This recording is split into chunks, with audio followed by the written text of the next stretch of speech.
آج کا ہمارا ٹاپک ہے ایگو۔ یہ کیا ہوتی ہے اور آج کل یہ بہت ہی زیادہ عام ہو رہی ہے اور اس کی بہت ساری ڈیفینیشنز آپ کو مل جائیں گی۔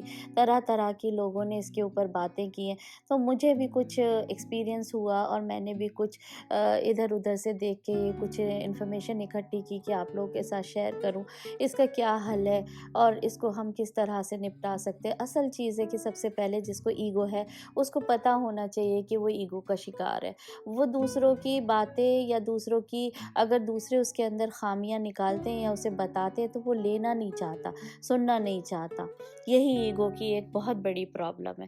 جہاں انسان اپنے آپ کو سیکھنے سے روک دیتا ہے نا، تو سمجھ لیجئے کہ وہ بہت بڑی مشکل کی طرف بڑھ چکا ہے۔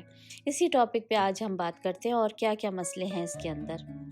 ایگو ہونے کی کئی وجوہات ہیں، جیسے کہ کوئی انسان شکل صورت کا بہت اچھا ہے، بہت خوبصورت ہے، بہت حسین ہے، اس کے اندر بہت ایگو آتی ہے، وہ دوسروں کو اپنے آگے نہیں گردانتا۔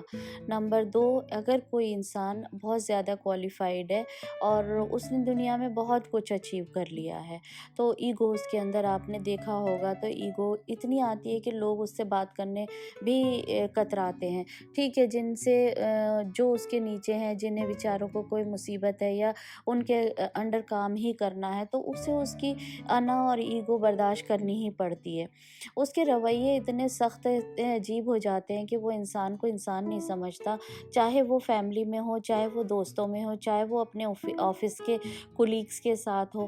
تو یہ ایگو جو ہوتی ہے یہ انسان کے اوپر ایسی طاری ہو جاتی ہے جو کہ انسان ان سے پیچھا چھڑانا بڑا مشکل ہوتا ہے اور اس کو عادت پڑ جاتی ہے۔ اب ہوتا یہ ہے کہ دھیرے دھیرے اس عادت کی، اس رویے کی وجہ سے اس کا مزاج اتنا سخت اور اتنا بلنٹ ہو جاتا ہے کہ وہ لوگوں کو آفینڈ کرنا شروع کر دیتا ہے، لوگوں کی بے عزتی کرنا شروع کر دیتا ہے۔ اس کو لگتا ہے کہ میں تو سب کچھ ہوں، تو میرے آگے کوئی کیا ہے۔ یہ ایگو ہے۔ بڑھتے بڑھتے انسان کو یہ ایگو پہلے اپنے آپ سے شروع ہوتی ہے، لوگوں سے شروع ہوتی ہے، پھر گھر والوں سے شروع ہوتی ہے اور پھر میاں بیوی آپس میں، اور جب یہ ہسبینڈ وائف میں ایگو آ جاتی ہے نا، تو یہ تباہی اور بربادی کی طرف آ جاتی ہے۔ انسان یہ سوچتا ہے کہ میں زیادہ بڑا ہوں، بیوی یہ سوچتی ہے میں زیادہ بڑی ہوں، میں ان سے زیادہ کماتی ہوں یا وہ مجھ سے زیادہ کماتی ہے۔ اس طرح سے دلوں میں باتیں آ جاتی ہیں اور ایگو کا شکار ہو جاتے ہیں، جبکہ انسان کو یہ سوچنا چاہیے کہ نہیں، رشتے ہمارے لیے سب سے اوپر ہیں اور بعد میں دوسری چیزیں ہیں۔ یا میرے بچے، میں اپنے بچوں کو یہ کرتا ہوں، میں اپنے بچوں کو، اگر وہ بچوں والا ہے اور اس طرح سے وہ مطلب اس کے منہ سے جو باتیں نکلتی ہیں نا، اس طرح کی نکلتی ہیں کہ دوسروں کو نیچا دکھانے والی، کہ I am the best, I am number one.